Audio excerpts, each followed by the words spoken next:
एक आयत की लंबाई इसके चौड़ाई के 3 गुनी है। सुन रहा है?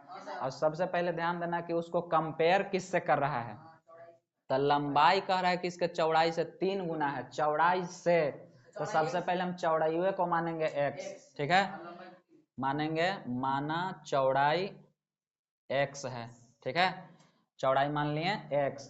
तो लंबाई क्या हो जाएगा, चौड़ाई से 3 गुना है तो 3x हो जाएगा। समझ में आया? लंबाई क्या हो जाएगा, 3x। 3 को x से गुना करेंगे, 3 गुना करेंगे तो 3x होगा, ठीक है। तो लंबाई और चौड़ाई अभी हम फिलहाल मान लिए हैं, रियल वैल्यू हमको अभी पता नहीं चला है ना।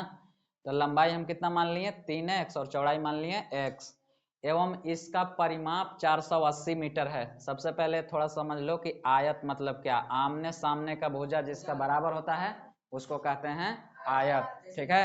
अब इसमें परिमाप और क्षेत्रफल दोनों चीज समझो। परिमाप का मतलब कि इसका बाउंड्री, जैसे मान के चलो ऐसा खेत है तो तुम्हारा खेत का आरी ऐसे है ना, यानी कितना खेत का आरी हो रहा है, टोटल कै मीटर, वही चीज उसको हम परिमाप समझते हैं। और टोटल खेतवा कितना है, कितना में धान रोपना है, गेहूं बुनना है, इसको कहते हैं क्षेत्रफल। समझ में आ गया? तो अभी हमसे फिलहाल क्या पूछ रहा है कि परिमाप 480, यानी उसका घोरान जो है ना, बाउंड्री, वो है 480। तो लंबाई ज्ञात कीजिए, यानी जो चीज हमारे पास मटेरियल उपलब्ध है उसी का फॉर्मूला लगाएंगे। पहले तो हम मान लें लंबाई और चौड़ाई, तब प्रश्नानुसार इसको क्या करेंगे, प्रश्नानुसार, प्रश्न के अनुसार जो कहना है प्रश्न का, उसके हिसाब से जब हम इसको सेट करेंगे तो ध्यान देना, इसको कहना क्या है कि परिमाप है 480, तो हम इसको परिमाप का फॉर्मूला पर बैठाएंगे, ठीक है। तो आयत का परिमाप क्या होता है, आयत का परिमाप होता है, परिमाप बराबर होता है 2 इंटू एल प्लस बी, ठीक है। आयत का परिमाप अगर निकालना है तो यही फॉर्मूला लगाना पड़ता है, जो कि हमारे पास परिमाप पहले से पता है।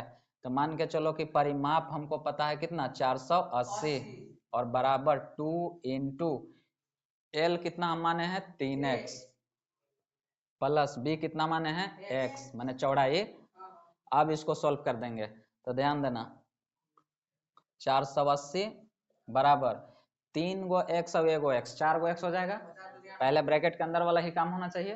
तो 4x, और जब 4x को 2 से गुना करेंगे, इंटू का मतलब गुना, तो 4 दूनी 8x हो जाएगा, हो जाएगा। अब इसके बाद जो है 480 और ये 8 क्या है, गुना में है, तो जब इसको इधर से इधर भेजेंगे तो क्या हो जाएगा, बटा में जाएगा, बराबर x। और x का वैल्यू क्या हो जाएगा, 8 से कट रहा है, 8 6 48, एक जीरो बच जा रहा है ना, 8 6 48 यानी 60 बराबर x, या x बराबर 60, बात बराबर है, समझा। तो x का वैल्यू क्या आया, x का वैल्यू क्या आया 60, और हम माने क्या है x को, चौड़ाई, और हमसे पूछा है सवाल में लंबाई, ठीक है, हमसे पूछा है सवाल में लंबाई। तो लंबाई को हम क्या माने, 3x। तो 3 गुना जब x का वैल्यू लेंगे 60, तो 6 तिरिक कितना हो जाएगा 18, मतलब 180, ठीक है ऑप्शन बी, ऑप्शन देखो सही है। समझ में आया?